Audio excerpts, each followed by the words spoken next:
Hello, everyone, and welcome back to Boogie Studios. Let's all imagine that we're back in 1957, getting ready to turn on the radio to listen to our favorite radio broadcast called Suspense. Hope you enjoy.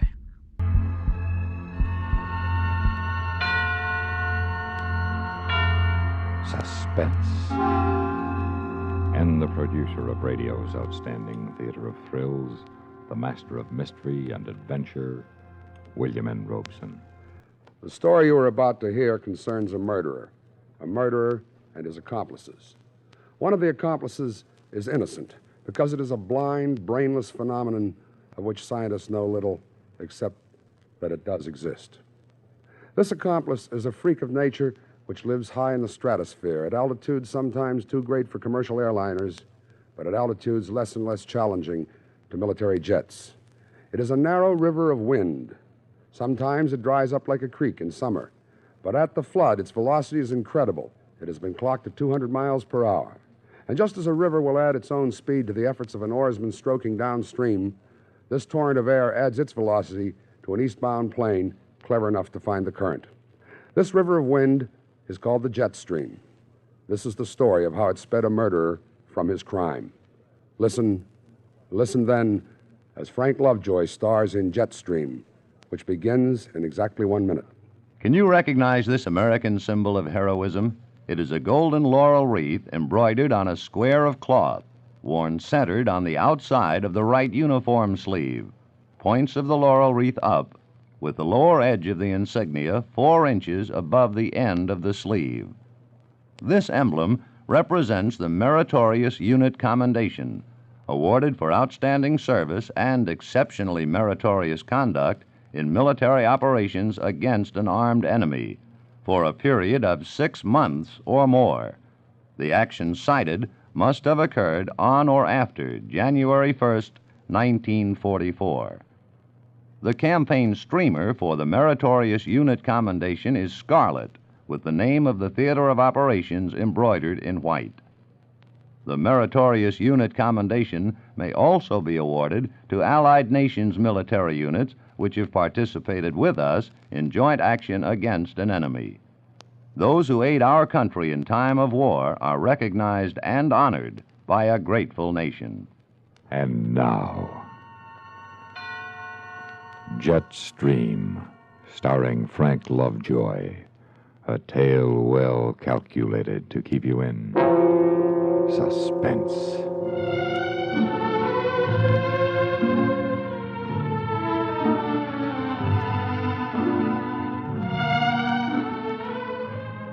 The day you decide to murder your wife can start like any other morning in New York. Mail's here, Mr. Martin. Thank you, Vicki. Including a letter from your wife, darling. Oh, good, good. This ought to have the answer. Let me have it. I thought up another one last night, darling.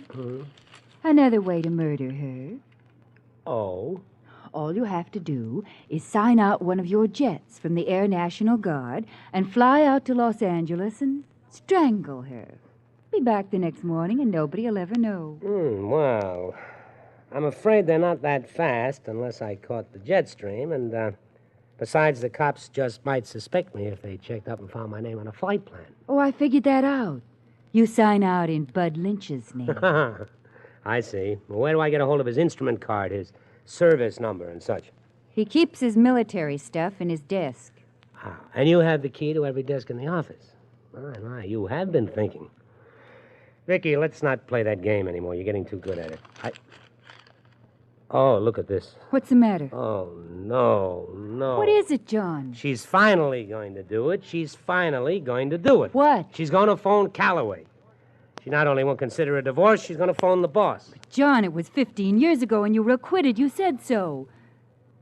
You were, weren't you? Well, of course I was. You think they'd let me fly in military planes if I'd been convicted by a court-martial? If you were acquitted, what difference will it make to Calloway? Suppose a client found out I'd even been accused of forgery. Calloway finds out, he'll have to fire me. You know that. Why is she doing it? Oh, she's jealous. She's bitter and twisted. She doesn't think straight. Half the time she's looped. But she was sober when she wrote this, I can tell. Maybe you can make up with her. Take her back. After all, you have so much in common, your little son. Oh, come on. Take her back. Are you kidding? You're what I want. You're everything I want. Well, you have a funny way of showing it. How come you'd marry someone like that in the first place? Well, let's call it the war, okay? Okay. Get me her number in L.A. Yes, darling. John. Yeah. Did you forge a check? I was acquitted. That isn't what I asked. All right. Yes, I forged the check. I had to. But you were acquitted. They couldn't prove it was me. Good. I wouldn't want you to have been stupid, even then. All right. Now get me Millie, please.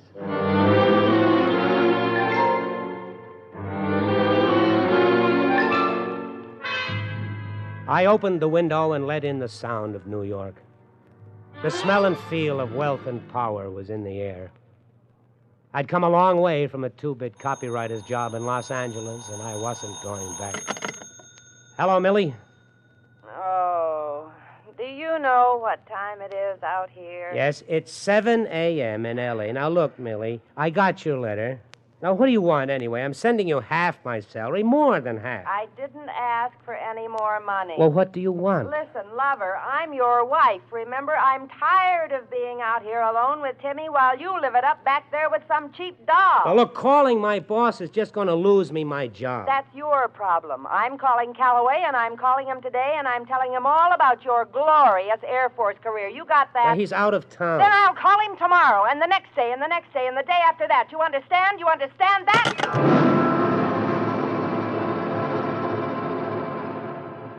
For a long while, I just sat there. And then slowly, I became aware of the model of the F-100 Super Sabre jet on my desk. I hardly heard Vicky come in. Here's your speech for the Air National Guard, darling. You and Bud Lynch are due at the press club, 8 sharp tonight. Oh, okay. Leave it here. And here's something else. I stared at the card she'd handed me for a long moment before it registered. It was a flight instrument card just like my own, but typed on it was Bud's name. Captain B.L. Lynch, New York Air National Guard, service number 3476218. For a long time, I stared at it with the blood pounding in my ears.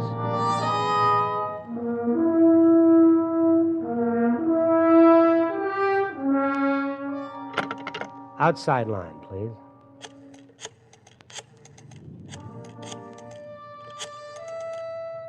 Mitchell Field, give me the weather desk. Weather, this is Captain Lynch, B.L. Lynch, Air National Guard. I'm requesting a plane for cross-country to L.A. and return tonight. Is the jet stream active? That much? Good, let me have the operations officer.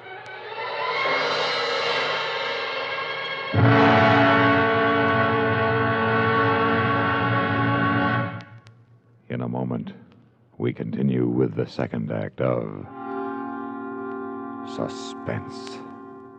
Another visit with Joe and Daphne Forsythe. Joe, Yeah, Daphne. look at this story about savings bonds in the paper. Yeah, what about it? Do you think that's the best way to tell people about savings bonds? Why not? Look, see, it says here that savings bonds are a guaranteed investment. Right now, they pay off at the rate of $4 at maturity for every $3 invested.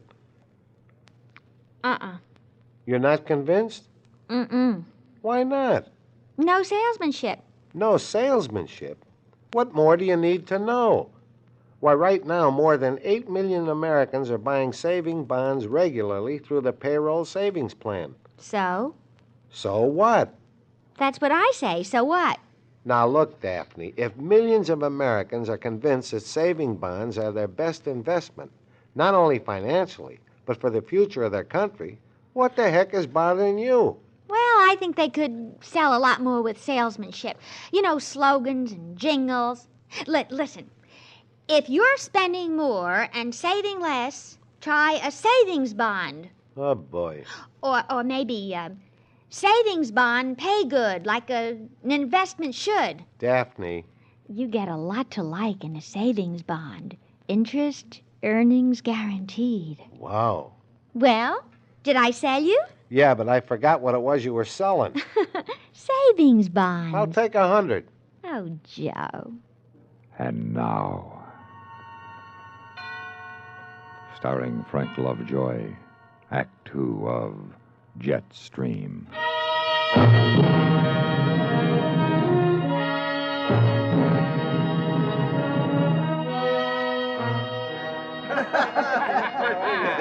But seriously, some of our buddies in the Air National Guard have given more than time.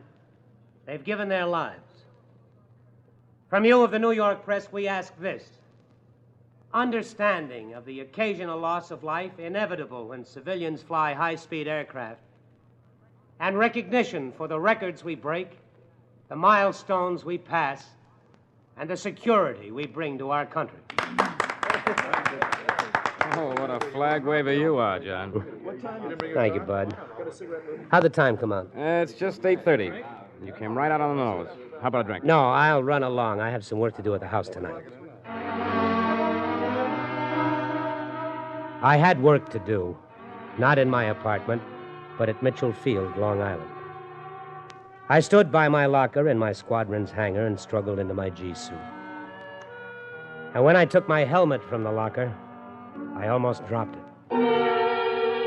On the front was my name, Major John Martin, A.N.G. Any one of a dozen people would have seen it. What was I doing, anyway? I wasn't a murderer. This was fantastic. Yet I found myself scraping the name from my helmet with my sheath knife.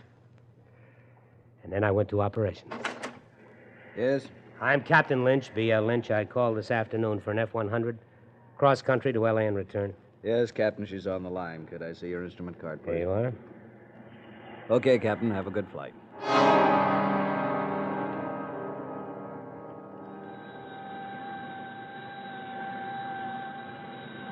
Tower, this is Air National Guard Jet 4389. Request takeoff clearance.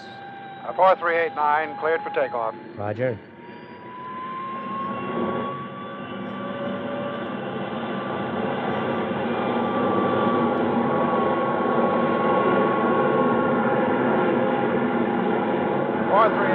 You are airborne at 2129. Good night. Roger, good night.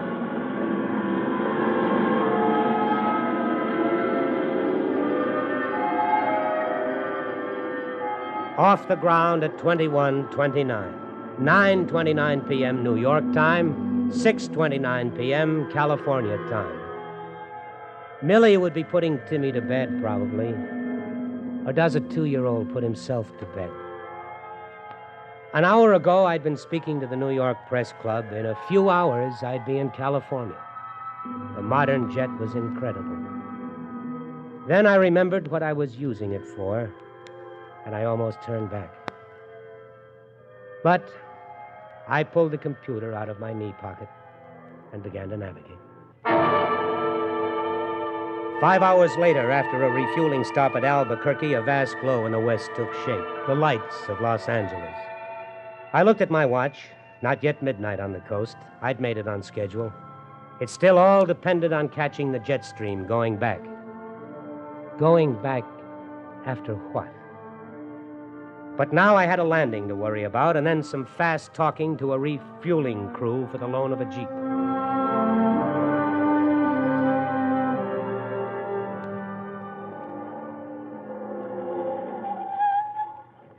The house looked run down, shabbier than when I'd left it. Maybe she wasn't home. Then I could climb into the Jeep and go back to the airport. Well, John Martin, what are you doing here? I came to talk to you, Millie. You sure don't waste any time. Come on in. You still playing Junior Birdman? My beneficiary in your insurance? Have a drink. No, thank you. You mind if I have one? There. Now, what do you want? A divorce. No. Oh, Millie, there's no sense in our... Unless you come back here to live, I'm calling your boss. Is that clear? But why? Why? Because you're my husband. I don't like your horsing around with whoever you're horsing around with back there. I won't stand it, see? Why do you want me back? You don't love me. You know you don't. Don't love you? Buster, I hate you, hate you, hate you, hate you. We woke him up. Now he'll bawl all night. You care to take a look at your son? Yes, please. See? You get to know your little boy, too. You can play baseball with him like it says on the book. Millie, you're drunk. And if you're lucky, little Timmy, maybe your daddy will teach you to forge checks. Stop it, Millie. Wouldn't you like to learn how to be a paper hanger, Timmy? Shut up, you witch, you dirty witch!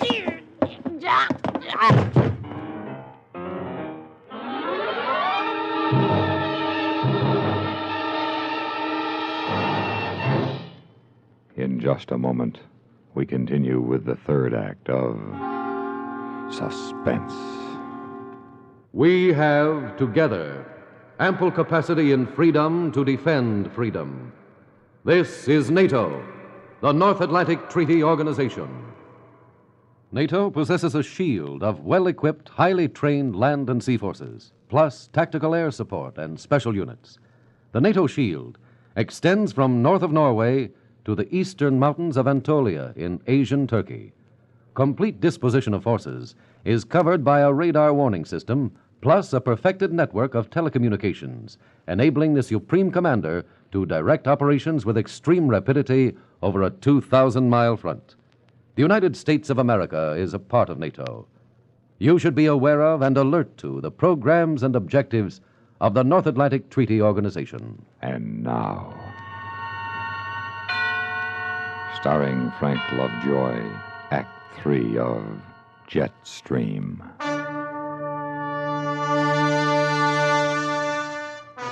I looked down at the body of my wife next to Timmy's crib. From then on, something seemed to take over, some instinct of self-preservation, perhaps. I slipped on my flight gloves. I knocked over a Mickey Mouse clock in Timmy's room as if in a struggle so they'd know the time of the murder. I went through Millie's bureau and took what cash I found. I ripped her bed to pieces. Then I went back to the nursery. For a long moment, I stood looking down at my son. Would a burglar kill him, too?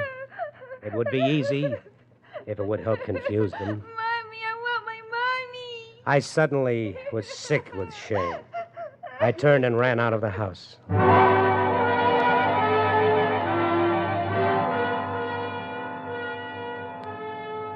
Sergeant, is that jet stream still active? I hope to tell you, if you can find it. It's at 45,000 feet, 190 knots. 190? That's right. If you can find it, you'll be in New York before I get off watch.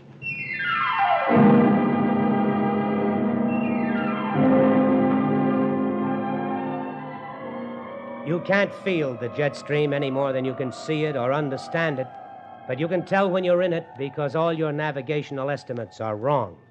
You're flying the beam, but you're passing your stations too fast.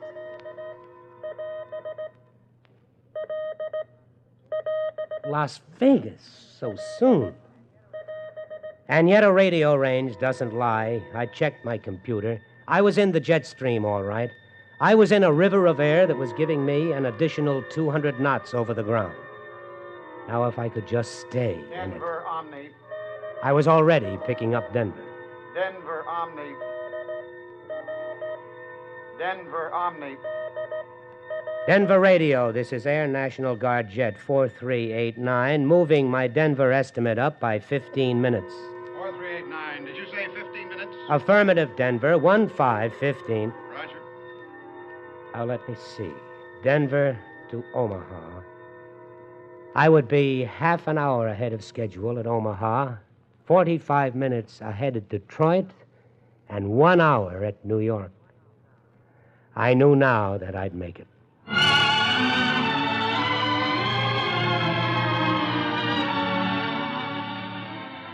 I opened the window in my office and let in the morning sounds of New York. I looked at my watch. It was just past 9. I'd made it. I'd even beaten the office people to work. The shadow that had hovered over me for 15 years was gone. I should have been happy, but instead, I was empty and lonely. I heard Vicky arrive at her desk outside and flipped on the intercom wish to to see call her, Mr. and I Martin? heard her talking yes. to someone. Expect him in? He may be late today. Yeah. How'd you know? He told me yesterday. Who are you, anyway? I'm Lieutenant Berman from Homicide. His wife was murdered this morning in Los Angeles. We think he did it. Murdered? But John couldn't have done it. He was giving a speech to the press club last night. He was. Well, we'll check on that. Anyway, he's in Los Angeles now. Say, where does... John! See, I told you. Are you Martin? Yes, and you're... Lieutenant Berman from Homicide. I have bad news for you, Mr. Martin, and an apology. Bad news? Yes, sir. About 4 hours ago, your wife was strangled in Los Angeles, apparently by a burglar. I'm sorry to have to tell you. Oh, John. We'll do everything we can to apprehend the killer, sir, but frankly, there aren't any clues. As your secretary will tell you, we even suspected you. It's all right. What's the matter, John? His wife was murdered this morning, Mr. Lynch. Oh, no, John. Hey, which one of you guys is Lynch? I am. Why? You an Air National Guard pilot? Yeah? I'm Johnson from the news. The boss sent me over to take your picture. Me? Why? It's that hop you made last night to L.A. and back. What? You just step away John, over what here. went by the- wrong? I don't know. I thought we were in the clear. What do you mean, we? Leave me out of this. You're nuts. I haven't flown for a month. Los Angeles and back, you said. So you didn't happen to visit your buddy's wife while you were there, did you? Don't be ridiculous. Had a drink at the club after the meeting, was home by 10. Ask my wife. Oh, Vicky, I guess this is it. John! I made the flight, Lieutenant. I used his name. Well, John, he's crazy, Lieutenant. He's in my squadron, but, well, he'd need my instrument card for one thing. Where is that? Here, in my desk. It's gone. And who has the key besides you? Well, nobody, just Vicky. I see. You're not going to make anything out of that. Yeah, we might. I'd like to see you try. All right, Martin, let's go. Say, Johnson, don't these National Guard jokers fly cross country all the time? What's so special about this? Well, geez, Lieutenant, I thought I told you. This guy hooked onto the jet stream they talk about. Under 11 hours to L.A. and back. The National Guard figures he broke the world's record. What did you say? He broke the world's record. John, did you hear him? You broke the world's record. Oh, you idiot! You stupid idiot! Stupid! All right, miss. All right, you better come along, too.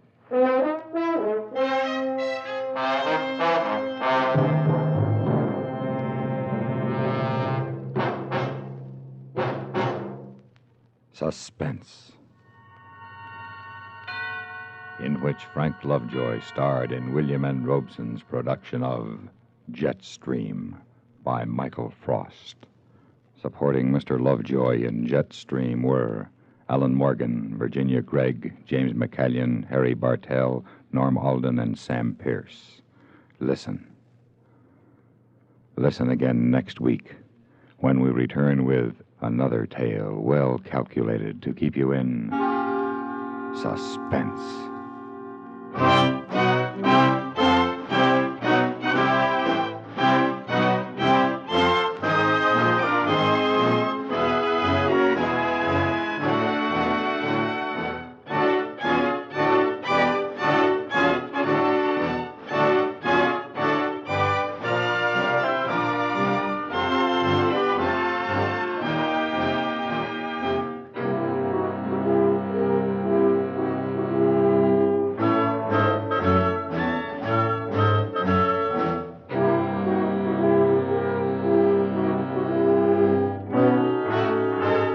Suspense has been brought to you through the worldwide facilities of the United States Armed Forces Radio and Television Service.